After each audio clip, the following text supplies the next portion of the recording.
Last ఇక్కడ ఒకటి చదుదాం. Jubilee hills ఉప ఎన్నికల్లో వీసీకే అభ్యర్థిగా తెలంగాణ శ్యామ్. స్థానికుల హక్కుల కోసం పోరాటం ప్రారంభం. కుండ గుర్తుకే ఓటు వేయాలని చెప్పేసి కూడా పిలుపునివ్వడం జరిగింది. ఒక్కసారి మనం పూర్తి వార్త చదివే ముందు తెలంగాణ శ్యామ్ అంటే మనం ఒకసారి తెలుసుకునే ప్రయత్నం చేద్దాం. తెలంగాణ శ్యామ్, వాస్తవానికి తెలంగాణ శ్యాము అనేక పోరాటాలు ఇప్పటి నాటి నుండి నేటి వరకు దాదాపు అనేక ప్రజాసంఘ పోరాటాలు, దాదాపు ఈ పార్టీలో జాయిన్ అయిన తర్వాత అనేక పోరాటాలు, గో బ్యాక్ మార్వాడి అని చెప్పేసి కూడా పిలుపునివ్వడము, అనేక మంది దాడులు చేసినప్పుడు అక్రమ కేసులు పెట్టినప్పటికీ ఒక్కడుగా ఈరోజు గతంలో సికింద్రాబాద్లో కూడా ఎంపీగా పోటీ చేయడం జరిగింది. ఈరోజు మళ్ళా జూబ్లీ హిల్స్లో కూడా పోటీ చేస్తున్నాడు. దాదాపు ఒకడే కానీ ఈ మార్వాడీలందరినీ ఉచ్చబోపిస్తున్నాడు. కొన్ని వేల మంది సైన్యాన్ని మళ్ళీ పోగేసుకున్నాడు. ఇలాంటి వారికి మనం ఖచ్చితంగా ఓట్లేసి గెలిపిస్తే రేపు పొద్దుగాల ప్రభుత్వాన్ని ప్రశ్నించే గొంతుగా ఉంటాడు. మీరు కాంగ్రెస్కి ఓటేస్తారు. ఇప్పుడు దాదాపు ఈ మన దేశాన్ని పరిపాలించింది కాంగ్రెస్ పార్టీ, మన రాష్ట్రాన్ని పరిపాలించింది 10 సంవత్సరాలు బీఆర్ఎస్ పార్టీ, మళ్ళీ ఇప్పుడు కాంగ్రెస్ పార్టీ. మరి ఏం అభివృద్ధి జరుగుతుంది? పేదవాడికి ఇంకా ఇందిరమ్మ ఇల్లు రాలేదని చెప్పేసి పిటిషన్లు పెట్టుకుంటారు. ఇప్పటి వరకు పేదవాళ్లకు ఇందిరమ్మ ఇల్లు రావట్లేదని పిటిషన్లు పెట్టుకుంటాను. మనం ఎలాంటి వారికి ఓటేస్తున్నాము, మనం ఎలాంటి అభ్యర్థిని ఎన్నుకుంటున్నాము? ఇప్పుడు 100 కోట్లు పెట్టి ఈరోజు గెలవడానికి ప్రయత్నం చేస్తున్నటువంటి నాయకులు రేపు పొద్దుగల నీకేం చేస్తాడు? ఇలాంటి వారికి నువ్వు సపోర్ట్ చేస్తే తప్పకుండా ఈరోజు ఇలాంటి గొంతులు నిలబడి ప్రజల వైపున ఉండి ప్రశ్నిస్తాయి, శాసనసభకు పోయి ప్రశ్నిస్తాయి. ఏదో మనం వేసిన ఓట్లు పోయి మళ్ళీ ఆడ మంచిగా ఇంత బ్రేక్ఫాస్ట్ తీసుకొని తిని ఆడ పండుకోవడానికి కాదు కదా. ప్రజల సమస్యలు పరిష్కరించడానికి మనం ఒక నాయకుడిని ఎన్నుకుంటాం. వాళ్ళ సమస్యలు వాళ్ళు పరిష్కరించడానికి కోసం వాళ్ళ సమస్యలు వాళ్ళు పరిష్కరించుకోవడం కోసం ఎమ్మెల్యే అవుతున్నారు. వాళ్ళకు 1000 కోట్ల ఆస్తులు కావాలి, 1000 ఎకరాల భూములు కావాలి, లక్షల కోట్లు సంపాదించుకోవాలి. ఇలాంటి అంశాలపైన వాళ్ళు పోటీ చేస్తున్నారు. ఇలాంటి వాళ్ళు మనకు డబ్బులు ఇవ్వకపోవచ్చు, ఇలాంటి వాళ్ళు మనకు సీరలు ఇవ్వకపోవచ్చు, ఇలాంటి వాళ్ళు మనకు మందులు పంచుకోపోవచ్చు, కానీ తప్పకుండా న్యాయం చేస్తారు. ఇట్లాంటి వారికి మనం సపోర్ట్ చేయాలి. తప్పకుండా శ్యామన్నకు ఒకసారి ఫోన్.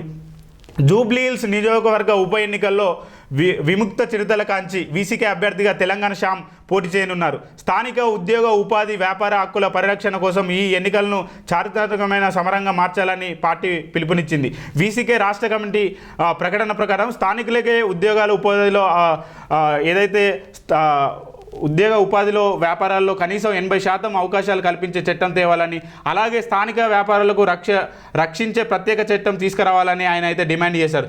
తెలంగాణ శ్యామ్ ప్రజలకు సుపరిచిత నాయకుడు. తెలంగాణ ఉద్యమంలో చురుకైన పాత్ర వహించి ఆయన 2 తెలుగు రాష్ట్రాల ప్రజల సమస్యలపై నిరంతరం పోరాటం చేస్తున్నారు. స్త్రీలు, దళితులు, బీసీలు, మైనార్టీలపై జరిగే దాడులపై ఎప్పటికప్పుడు స్పందిస్తూ బాధితులకు అండగా నిలిచారు. ఏదైతే మోండా మార్కెట్లో స్థానికులపై మార్వాడి వ్యాపారులు దాడులను తీవ్రంగా వ్యతిరేకించి న్యాయం జరగాలని ఆందోళనలు చేశారు. వీసీకే పార్టీ నాయకులు తెలిపారు. తెలంగాణలో బీజేపీ, బీఆర్ఎస్, కాంగ్రెస్ వంటి ప్రధాన పార్టీలు ఉత్తరాది ఏదైతే వ్యాపార వర్గాల్లో వాణిజ్య రాజకీయాలు బానిసలుగా మారిపోయాయి. ఈ నేపథ్యంలో స్థానికులు ఆత్మగౌరవాన్ని కాపాడేలా ఒకే నాయకుడు తెలంగాణ శ్యామ్ మాత్రమే అని అన్నారు. జూబ్లీ హిల్స్ ఉప ఎన్నికల్లో తెలంగాణ శ్యామ్ గారి కుండ గుర్తుకే మన ఓటు వేసి భారీ మెజార్టీతో గెలిపించాలని ప్రజలకు పిలుపునిచ్చారు. పోలింగ్ నంబర్ 11/2025 జరగనుంది, సంప్రదించండి అని చెప్పేసి కూడా ఇక్కడ ఒక నెంబర్ అయితే ఇవ్వడం జరిగింది.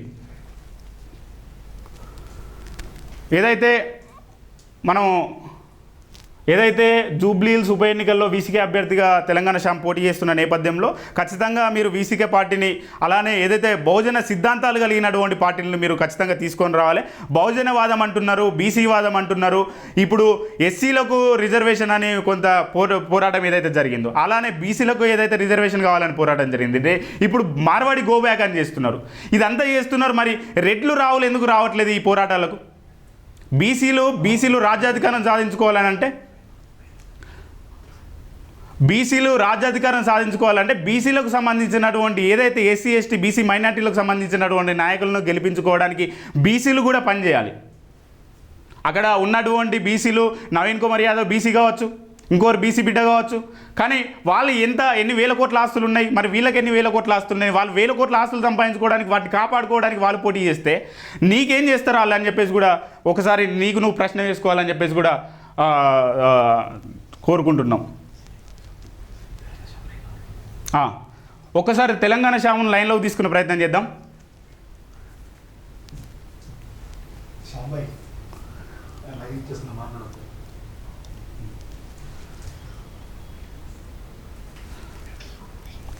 అన్నా జై భీమ్ అన్న లెనిన్.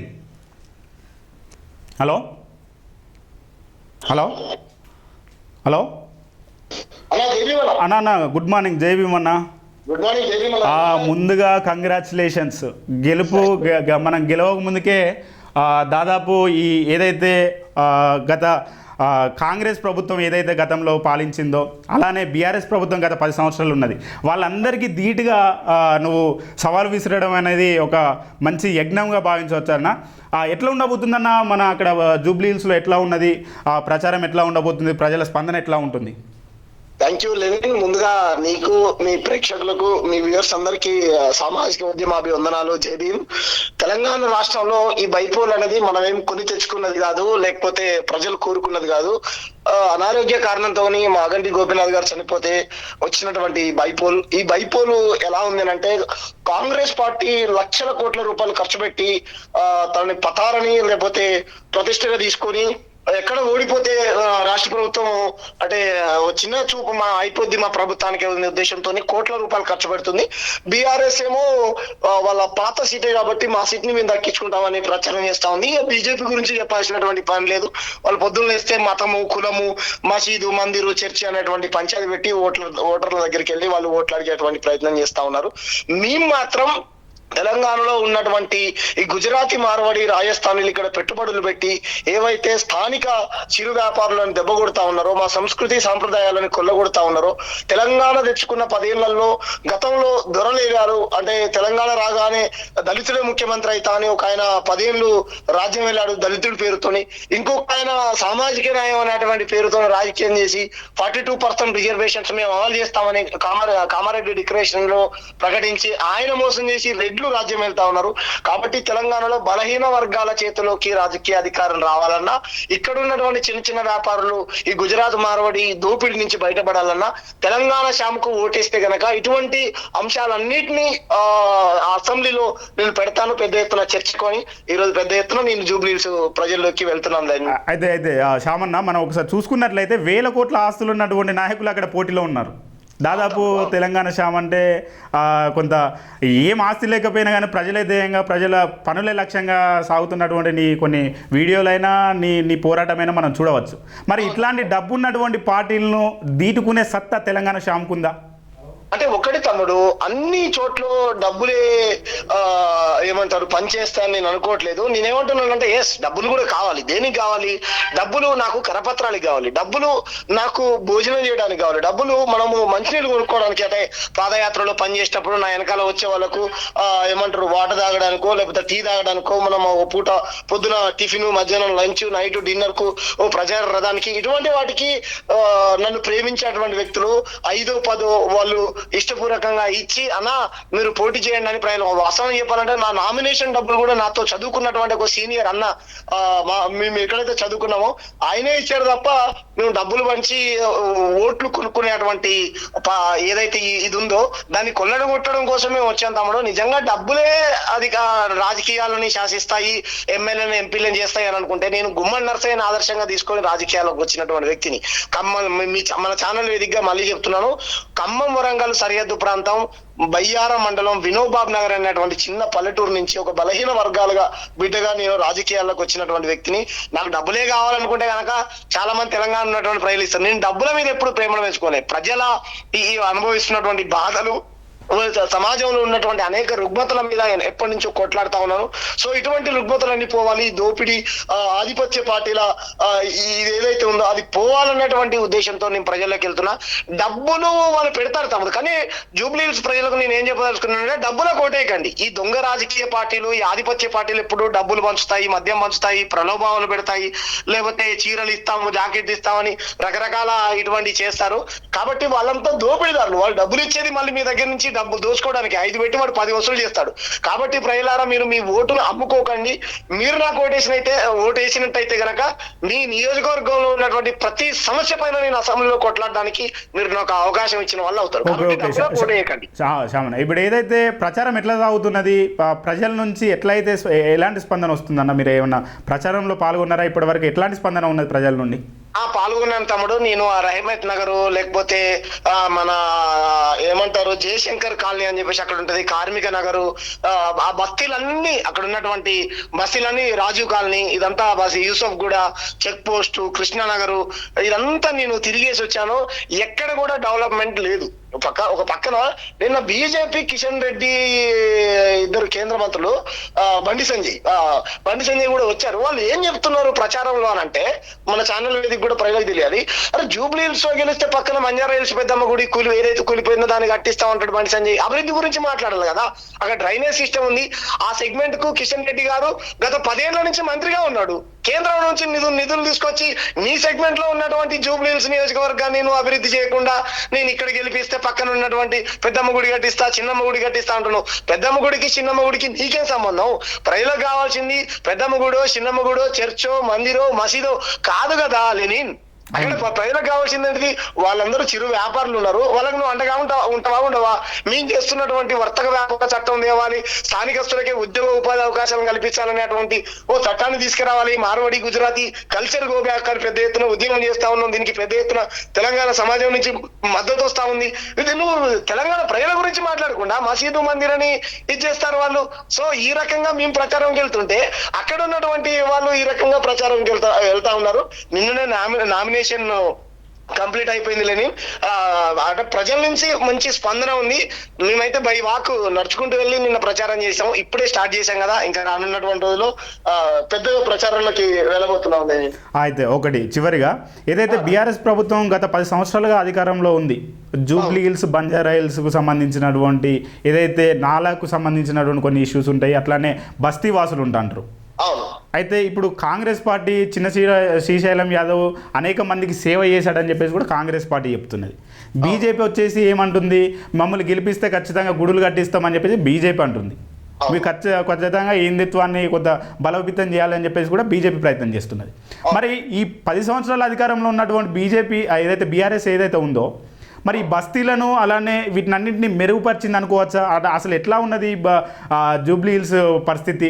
అట్లే ఈ శ్రీశైలం యాదవ్ కొడుకు ఏదైతే నవీన్ యాదవ్ ఉన్నారో, మరి అతను గెలిస్తే ఏమైనా చేస్తాడు అనుకోవచ్చు? అసలు వాళ్ళ గురించి ఏం చెప్తున్నారు అన్న ప్రజలు? అంటే మీరు ప్రతిపక్ష అంటే మీరు ఏదైతే పోతున్నారు కదా, మరి ఆ పార్టీల గురించి కూడా కొంతమంది ప్రజలు చెప్పే అటువంటి పరిస్థితులు ఉంటుంటాయి కదా, ఎట్లా ఉన్నది వాళ్ళ గురించి కూడా ఏం చెప్తున్నారు?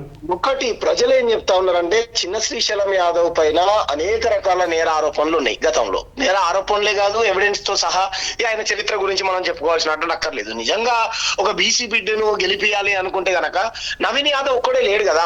నవీన్ యాదవ్ ని గెలిపిస్తే రేవంత్ రెడ్డిని గెలిపించినట్టు, నవీన్ యాదవ్ ని గెలిపిస్తే గుండాయిజాన్ని గెలిపించినట్టు. సరే బీసీ బిడ్డనా అంటే ఎస్ 100% బీసీ బిడ్డనే కాదను, కానీ బీసీ బిడ్డకైనా, ఎస్సీ బిడ్డకైనా, ఎస్టీ బిడ్డకైనా, ఇంకో అప్పర్ క్యాస్ట్ బిడ్డకైనా నైతిక విలువలు ఉండాలి. రాజకీయాలలో ప్రజలకు సేవ చేయాలనేటువంటి ఒక ఆలోచన ఉండాలి. అంతే తప్ప ఏదో ప్రజాప్రతినిధిగా గెలిచి అక్కడ ఉన్నటువంటి భూముల్ని కబ్జా చేద్దాం, ఎవరైనా కొత్త బిల్డింగ్లు కట్టుకుంటే అక్కడికి పోయి 5దో 10దో ఏమంటారు బెదిరించి దందా చేద్దాం, చందా వసూలు చేద్దాం అనేటువంటి ఆలోచనతో కలిగినటువంటి వ్యక్తి నవీన్ యాదవ్ అని అక్కడ ఉన్నటువంటి ప్రజలు స్పష్టంగా చెప్తా ఉన్నారు. మీరన్నట్టు ప్రజాసేవ చేశాడు, పెళ్లి అవుతునో పేరెంటం అవుతునో 5దో 10దో ఇచ్చాడు అనేటువంటి ఇది ఏదైతే సోషల్ మీడియాలో వస్తున్నాయో ఇదంతా కాంగ్రెస్ పార్టీకి అమ్ముడుపోయినటువంటి మీడియా ప్రచారం చేస్తుందే తప్ప నిజంగా అలా 5దో 10దో సహాయం చేసినోడు అయితే కనుక రాజకీయాల్లో లేకుండా కూడా చేసి ప్రజాసేవ చేయొచ్చు కదా. నువ్వు ఎందుకు రాజకీయాలలో నన్ను గెలిపియండి నేను అని గతంలో చేసి చెప్పుకుంటున్నాను అంటే, నువ్వు బెదిరించి దాచుకున్నటువంటి ధనాన్ని ఈ రోజు ప్రజలకు 5దో 10దో పెళ్లి పేరిట, పేరంటం పేరిట ఖర్చు పెట్టి దాన్ని ప్రజాసేవకు వాడుకుంటున్నావు అంటేనే నీ స్వార్థ రాజకీయము అక్కడ స్పష్టంగా ప్రజలకు అర్థమవుతుంది. అందుకే నేను ప్రజలు ఎవరు నమ్మేటువంటి పరిస్థితి లేదు. ఎవరిని? కాంగ్రెస్ పార్టీని. నువ్వు మీరన్నట్టు ఒక బీజేపీ పార్టీ ఏదైతే మన బీజేపీ పార్టీ ఏదైతే ఉందో బీజేపీ క్యాండిడేట్ ఎవరైతే ఉన్నారో ఆయన పేరు కూడా నాకు తెలియదు, కానీ కనీసం ఆయన ఎవరు గుర్తుపట్టేటువంటి పరిస్థితి కూడా లేదు. ఎందుకంటే దేశంలో మైనారిటీల పైన దాడులు, అంటే ముస్లింల పైన దాడులు, క్రైస్తవుల పైన దాడులు, దళితుల పైన దాడులు, ఆదివాసుల పైన దాడులు, అక్కడ ఉన్నటువంటి స్లమ్ లో ఉన్నటువంటి ప్రజలు మెజారిటీగా ముస్లింలు, క్రైస్తవులు, దళితులు, బీసీలు, వాళ్ళపైన దేశవ్యాప్తంగా దాడి చేసేటువంటి పార్టీ బీజేపీ పార్టీ. కాబట్టి నైతికంగా వాళ్ళకు ఓటు అడిగేటువంటి హక్కు లేదు, వాళ్ళు కూడా గెలుస్తారనే నమ్మకం వాళ్ళకు కూడా లేదు. నెంబర్ 3, మీరన్నట్టు ప్రధాన party BRS party. BRS party 10 ఏళ్లలో కేసీఆర్ గారు చేసినటువంటి పని ఏం లేకనే కదా ఈ రోజు రాష్ట్రంలో ఉన్న 10 ఏళ్ళు అధికారంలో ఉన్నటువంటి పార్టీని పాత్రేసి ప్రత్యామ్నాయం కొడుకునే ప్రజలు. కాబట్టి ఈ 3 పార్టీలకు ఓట్లు అడిగేటువంటి హక్కు లేదు లెనిన్. ప్రజలైతే ఈ 3 పార్టీలను తిరస్కరించి నాకు ఓటేస్తారనేటువంటి నమ్మకం అయితే నాకు బలంగా ఉన్నది. ఓకే, మీ గుర్తనా ఏ గుర్తు పైన? కామన్ గుర్తు తమ్ముడు. ఇప్పుడు ప్రెసెంట్ అయితే మేము కుండని నిన్ననే కదా నామినేషన్ వేశాను, కుండ గుర్తు ఇయ్యమని చెప్పాము. మా పార్టీ దేశంలోనే అతిపెద్ద పార్టీ, బహుజన ఐడియాలజీతోని Karl Marx, doctor Babasaheb Ambedkar, మళ్ళీ చెప్తున్నాను మన ఛానల్ వేదికగా, డాక్టర్ బాబాసాహెబ్ అంబేద్కర్, మహాత్మా పూలే, తందే పెరియారు, సాహు మహారాజు, మాన్యవరి కాన్షీరామ్ ఆలోచనతో పనిచేసేటువంటి భారతదేశంలోనే అతిపెద్ద బహుజన పార్టీ. ఈరోజు బీఆర్ఎస్ పార్టీకి కూడా ఎంపీలు లేరు. ఈ రోజు చాలా బహుజన పార్టీలను చెప్పుకునేటువంటి పార్టీలకి ఎవరికి ఎంపీలు లేరు. మాది డిఎంకే కాంగ్రెస్ కూటమి అలయన్స్ లో ఉన్నది తమిళనాడులో. మాకు 2 ఎంపీలు ఉన్నారు, 4 ఎమ్మెల్యేలు ఉన్నారు. కాబట్టి మాది చాలా పెద్ద పార్టీ. వీటి కోసం మా పార్టీ పనిచేస్తా ఉన్నది. ఐ మీన్ ఏమంటారు, కుండ గుర్తి ఏమని చెప్పాము ఈ మహనీయుల దాంట్లో పనిచేసేటువంటి పార్టీగా వాళ్ళు ఇస్తా అని చెప్పారు. కుండ వచ్చేటువంటి అవకాశం ఉన్నది మనకు. ఓకే, థ్యాంక్ యూ అన్న, మార్నింగ్ న్యూస్లో మాతో పాటు జాయిన్ అయినందుకు. అట్లనే నువ్వు భారీ మెజార్టీతో గెలవాలి, ఈ నాయకులందరినీ ఏదైతే బీసీ వాదం అని చెప్పేసి కూడా వస్తున్నటువంటి నేపథ్యం మనం చూడవచ్చు. నీలాంటి పేదవారికి అందరూ సపోర్ట్ చేయాలి భారీ మెజార్టీతో. మన ఛానల్ వేదికగా జూబ్లీహిల్స్ ప్రజలారా, నేను ఇక్కడే పుట్టినటువంటి బిడ్డని, నేను ఇక్కడే పెరిగినటువంటి బిడ్డని, మీ కష్టాలు తెలిసినటువంటి వ్యక్తిని, కింది నుంచి వచ్చినటువంటి వాడిని. కాబట్టి మీ అందరికీ ప్రజాసేవ చేసుకునేటువంటి భాగ్యాన్ని, మీ అన్ని సమస్యల్ని అసెంబ్లీలో చర్చకు పెట్టేటువంటి భాగ్యాన్ని నాకు కల్పిస్తారని మీకు ఎప్పటికి అందుబాటులోనే ఉంటా. నేను ఎక్కడి నుంచో వచ్చిన ఈ పోటీ చేసేటువంటి వ్యక్తిని కాదు. నేను హైదరాబాద్ లోనే గత 20 ఏళ్లుగా అనేక రకాల బస్సులో తిరిగా, హైదరాబాద్, తెలంగాణ నలుమూలలో తిరిగినటువంటి వ్యక్తిని. నా ఫోన్ నెంబర్ 9000806754. మీరు ఏ అర్ధరాత్రి ఫోన్ చేసినా సరే, మీకు ఏ సమస్య వచ్చినా సరే మీకు అందుబాటులో ఉంటాను. దయచేసి మీరు నన్ను గెలిపించి మీకు సేవ చేసుకునేటువంటి భాగ్యాన్ని కల్పించాలని మన ఛానల్ వేదికగా నేను జూబ్లీహిల్స్ ప్రజలకు, ప్రతి అన్నకు, ప్రతి అక్కకు, ప్రతి చెల్లకు, నన్ను ప్రేమించేటువంటి తెలంగాణ ప్రతి బిడ్డకు చెప్పదలుచుకున్నాను. నా ప్రచారంలో పాల్గొనేవారు ఎవరైనా ఉంటే నన్ను కన్సల్ట్ అవ్వండి. ఇది నా contact number. Okay, thank you very much అన్న. Thank you. చూశారు కదా, ఏదైతే మనము ఇప్పటిదాకా బీసీకే అభ్యర్థి తెలంగాణ శ్యామ్తో మాట్లాడడం జరిగింది. ఖచ్చితంగా నన్ను గెలిపిస్తే అనేక సమస్యలపైన పోరాడతా, ఈ పార్టీల పనులు అయిపోయినాయి, ఖచ్చితంగా రాబోయే తరానికి మంచి జరగాలంటే మాలాంటి నాయకులను ఎన్నుకోవాలని చెప్పేసి కూడా తనైతే మనతో తన భాగోద్వేగాన్ని, తన వ్యక్తిగతాన్ని పంచుకోవడం జరిగింది. ఖచ్చితంగా గుర్తు ఇంకా ప్రకటించలేదు. మేమైతే కుండ గుర్తుకు అప్లై చేసాము. మరి ఏ గుర్తు వస్తుందో కానీ మేము త్వరలో ప్రకటిస్తాము. ఖచ్చితంగా మాకు సపోర్ట్ చేస్తారని, అండగా ఉంటారని చెప్పేసి భావిస్తున్నామని చెప్పేసి కూడా చెప్పడం జరిగింది.